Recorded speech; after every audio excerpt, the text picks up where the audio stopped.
Bienvenue dans Cascade Lumineuse avec Laïla, le podcast qui t'aide à devenir la meilleure version de toi-même. Comme le dit Allah, en vérité, Allah ne change pas l'état d'un peuple tant qu'il ne change pas ce qu'il y a en eux-mêmes. Si tu veux allumer la lumière en toi et vivre avec une conscience plus profonde, tu es au bon endroit. Prêt ou prête à plonger dans les profondeurs de ton âme et à découvrir la force intérieure qui sommeille en toi? Allons-y. Mais avant tout, installe-toi confortablement dans un endroit calme et respire profondément. Prends quelque chose à boire, que ce soit une tasse de thé ou de café chaud ou une boisson rafraîchissante, et prépare-toi à une expérience qui t'emmènera vers un niveau de conscience et de réflexion plus profond. Allez, commençons ce voyage ensemble.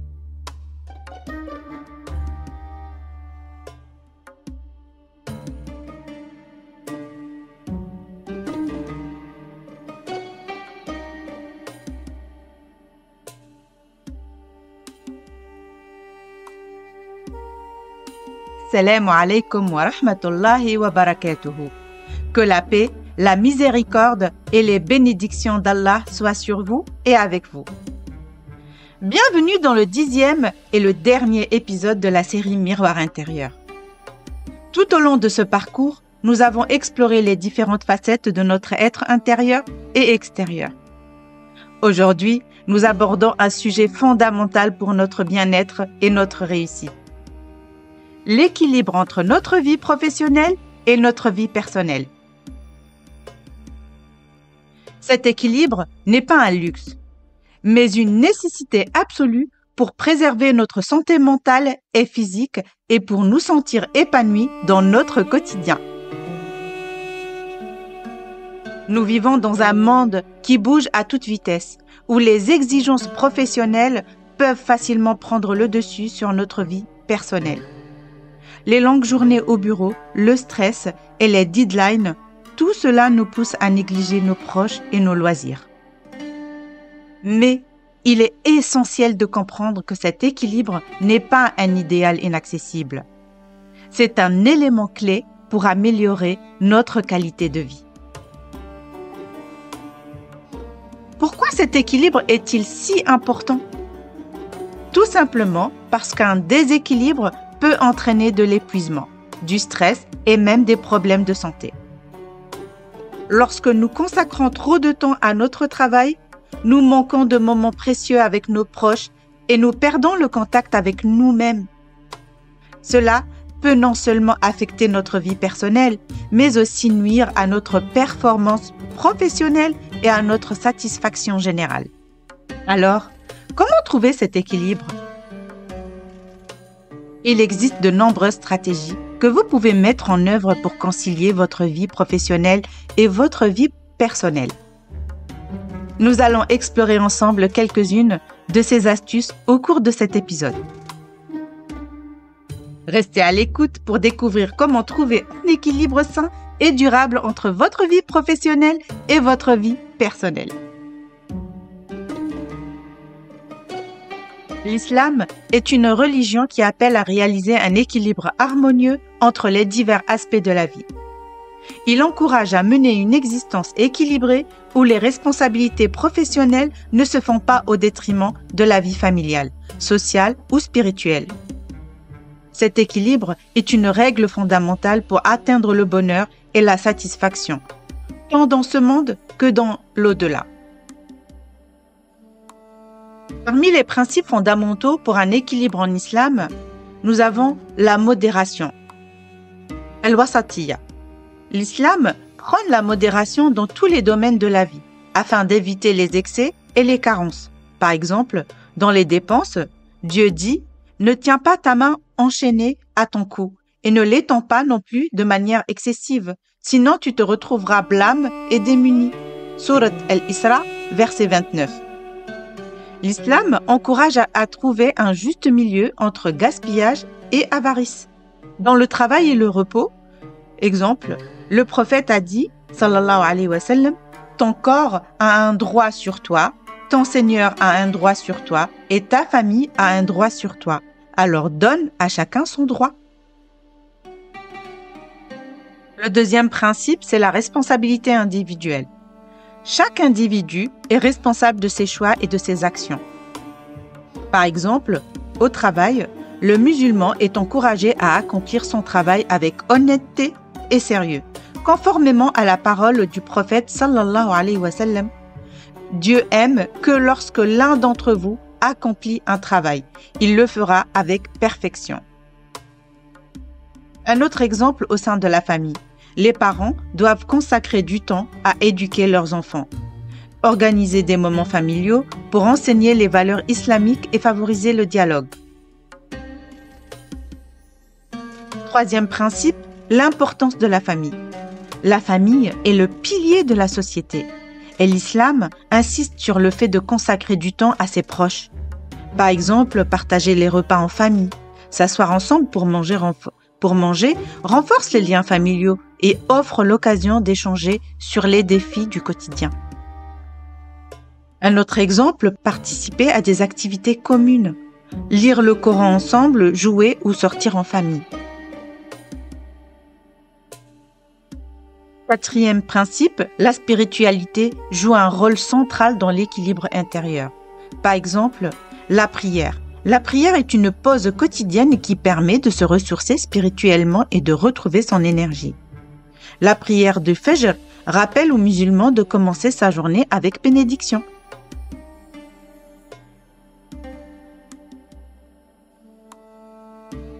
Un autre exemple, la méditation. Observer la nature comme le ciel ou une rivière aide à renforcer la foi et à apprécier la grandeur du Créateur, la grandeur d'Allah.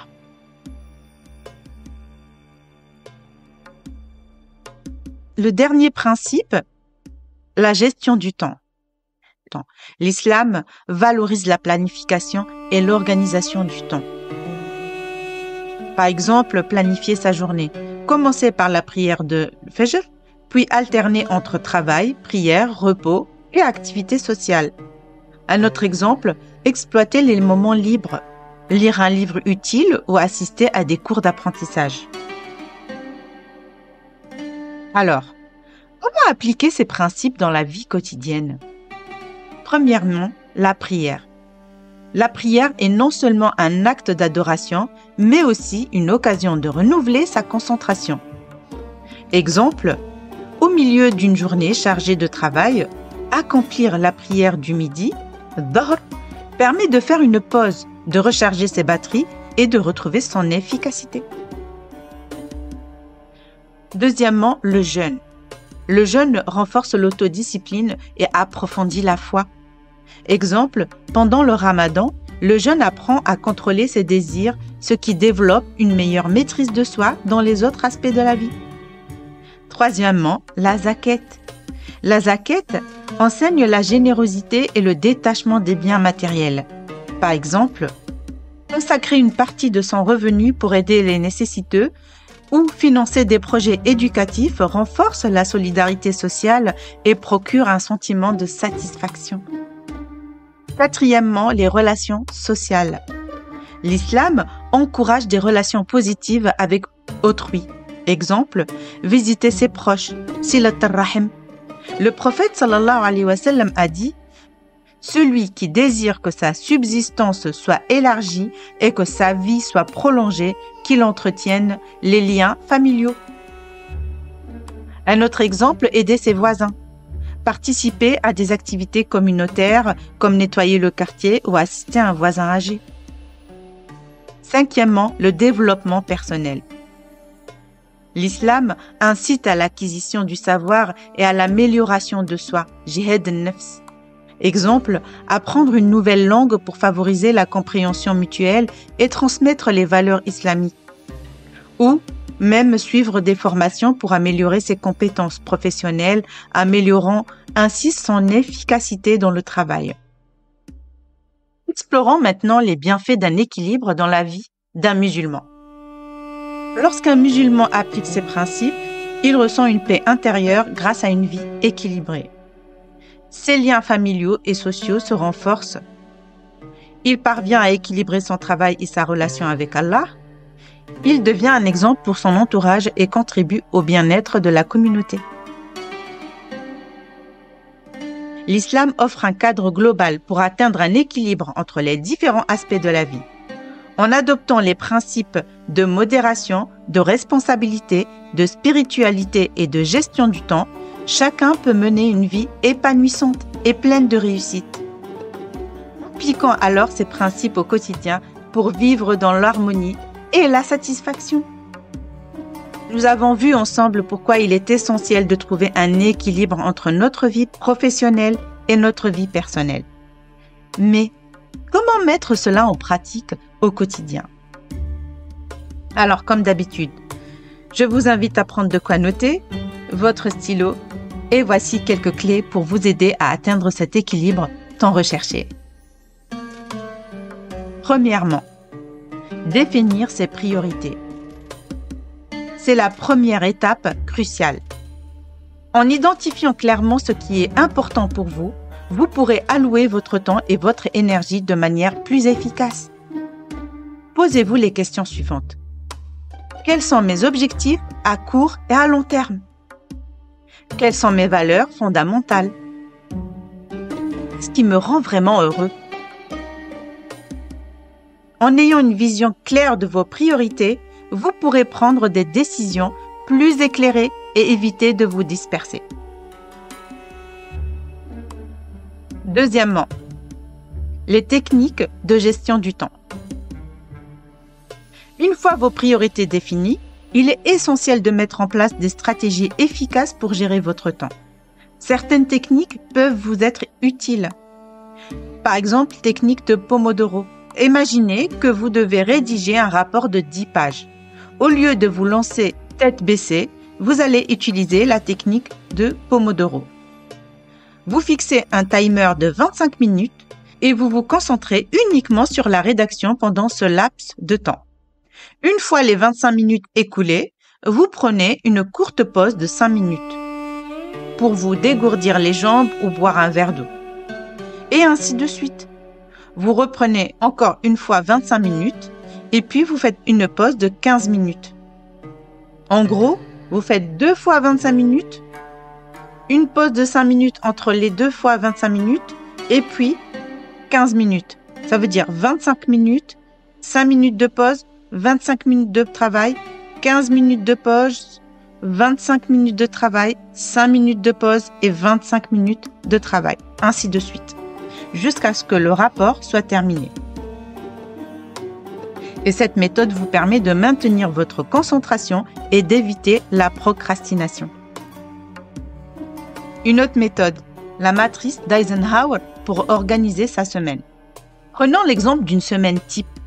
Vous avez une réunion importante, des emails à répondre, tâches ménagères à effectuer et un rendez-vous chez le médecin. Grâce à la matrice d'Eisenhower, vous allez classer ces tâches en 4 catégories. Urgent et important, important mais pas urgent, urgent mais pas important, ni urgent ni important. En vous concentrant sur les tâches du premier cadran, urgent et important, vous optimisez votre temps et réduisez votre stress. Nous avons aussi la loi de Pareto pour se concentrer sur l'essentiel.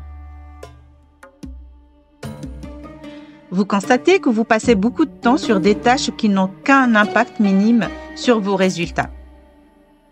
La loi de Pareto vous indique que 80% de vos résultats parviennent de 20% de vos actions. Identifiez ces 20% qui vous apportent le plus de valeur et concentrez vos efforts sur ces tâches. Exemple, souvent nous portons 20% de nos vêtements 80% du temps. Il y a toujours ces quelques pièces préférées que l'on enfile régulièrement, tandis que le reste de notre armoire reste presque intact.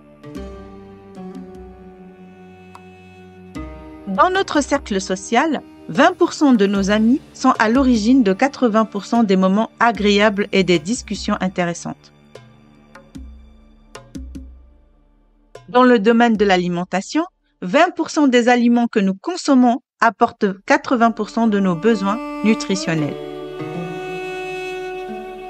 Dans les tâches ménagères, 20% des tâches ménagères prennent 80% de notre temps. Par exemple, la vaisselle et le linge.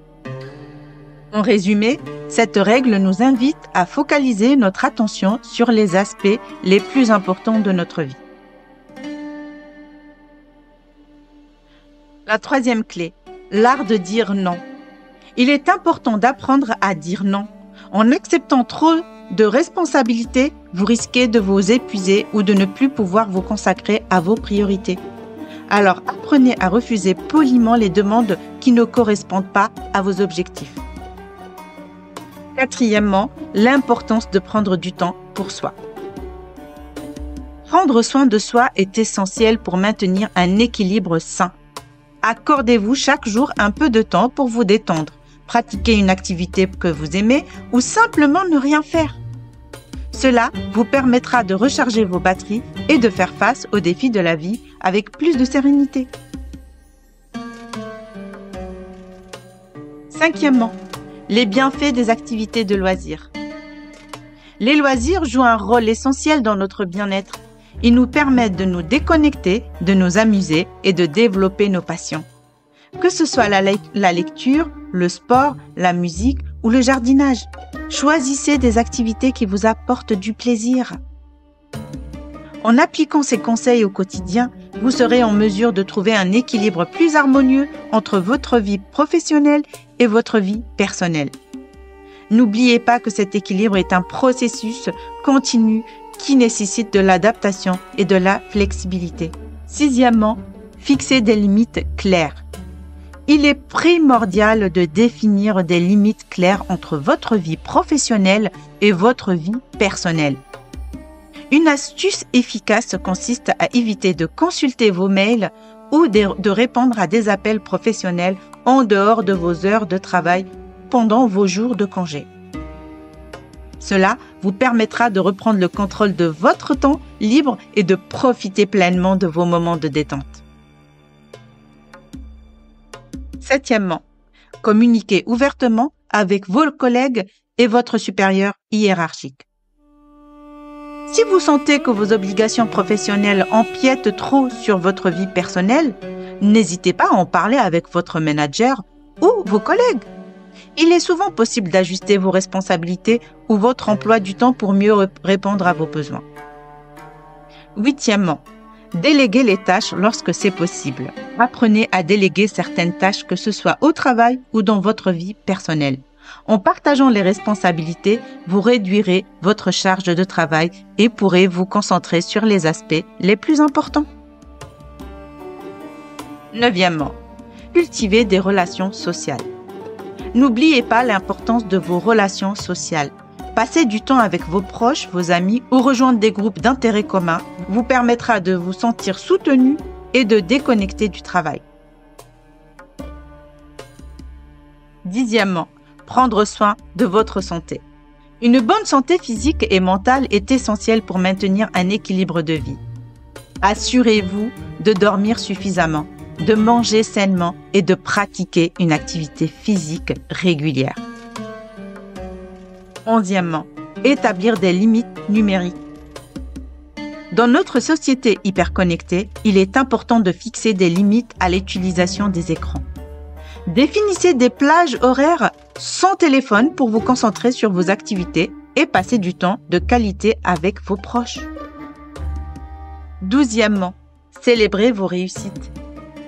N'oubliez pas de prendre le temps de célébrer vos réussites. Aussi petites soient-elles, cela vous aidera à rester motivé et à apprécier les progrès que vous faites.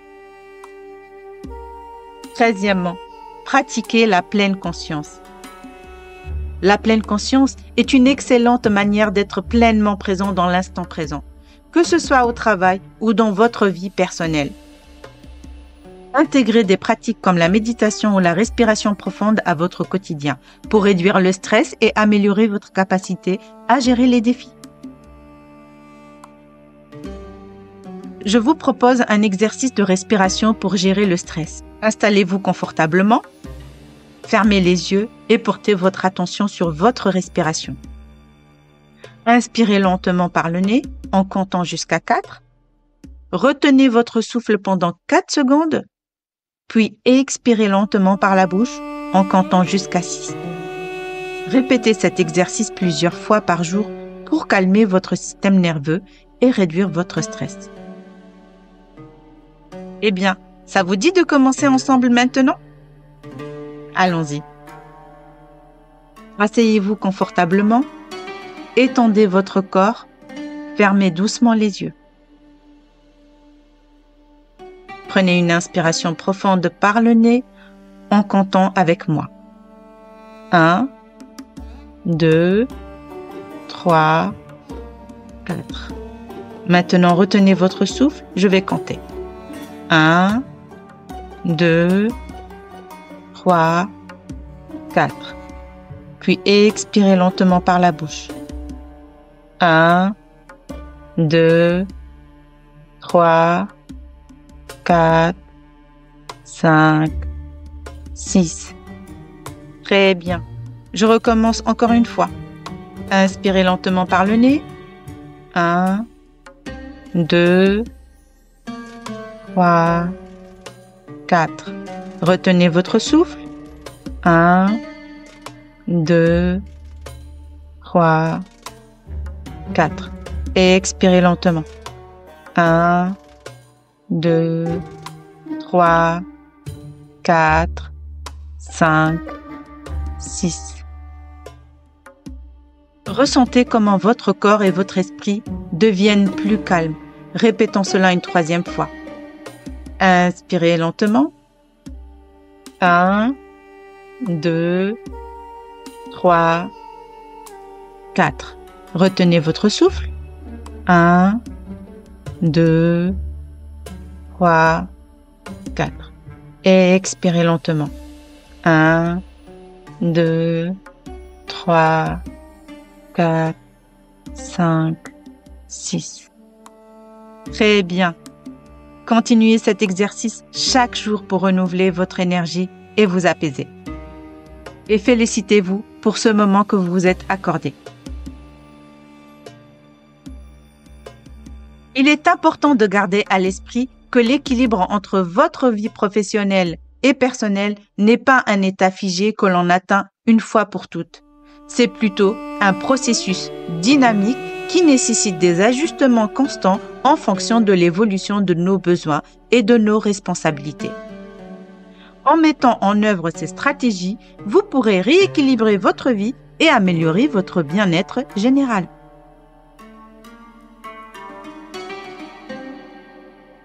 En conclusion, trouver un équilibre entre vie professionnelle et personnelle est essentiel pour une vie épanouie et heureuse. Les conseils que nous avons partagés aujourd'hui peuvent vous aider à atteindre cet objectif et améliorer votre qualité de vie globale. Alors, prenons un moment pour nous connecter à quelque chose de plus grand que nous. Invoquons ensemble Allah. Oh Allah, toi qui détiens les clés de la vie, accorde-nous la capacité de trouver l'équilibre dans notre existence. Fais de nous des personnes qui savent gérer leur temps avec sagesse et qui parviennent à concilier leurs obligations professionnelles avec leurs besoins personnels. Nous te demandons, par ton nom sublime, de remplir nos vies de paix et de sérénité. Amen. Gloire à Allah, le Très Grand.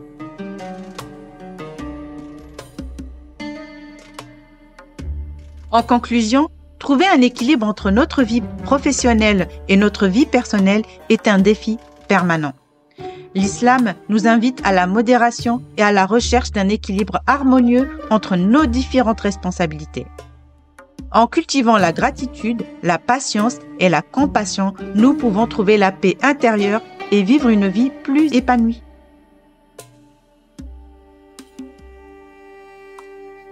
Chers amis, notre voyage ensemble touche à sa fin, mais en réalité, il ne fait que commencer, car la quête de soi est un chemin sans fin, parsemé de découvertes, de défis et d'opportunités. J'espère de tout cœur que ces épisodes vous auront inspiré et motivé à approfondir votre connexion avec vous-même et avec Allah. Souvenez-vous, notre vie est une toile vierge et nous en sommes les artistes. Chaque jour est une nouvelle occasion de créer une œuvre unique. Pour finir cette série en beauté, je vous offre un cadeau symbolique, un guide pratique, gratuit qui vous accompagne dans votre quête intérieure. Ce guide est comme une boussole qui vous orientera et vous fournira les outils nécessaires pour nourrir votre âme et grandir. Ce guide est sous forme de carte nommée « Éveil intérieur ». Vous aurez une question matinale, un verset et une action que vous pourrez faire dans la journée. C'est la clé qui ouvrira de nouvelles portes des possibilités infinies. N'hésitez pas à télécharger ce guide et à en profiter pleinement. C'est un cadeau qui vient du cœur. Vous aurez une version digitale et une version imprimable. J'espère que ces cartes vous apporteront du bien et que ces cartes vous aideront à apporter des petits changements. Des tout petits changements feront une différence dans quelques mois. Voici quelques conseils pour vous accompagner. Soyez patient avec vous-même. Le changement prend du temps. Célébrez chaque petite victoire. N'ayez pas peur d'expérimenter. Explorez de nouvelles façons de grandir et de vous développer. Partagez vos expériences. Je suis impatiente d'entendre vos histoires et vos réussites. Je vous donne rendez-vous à très bientôt pour de nouvelles explorations. D'ici là, prenez soin de vous et continuez à briller. C'était Laïla. Je suis ici pour vous rappeler que le changement commence de l'intérieur et que le bonheur est un choix. Que la paix et la bénédiction d'Allah vous accompagnent dans votre cheminement. Puisse-t-il vous guider et vous accorder la force et la sagesse nécessaires pour évoluer vers la meilleure version de vous-même.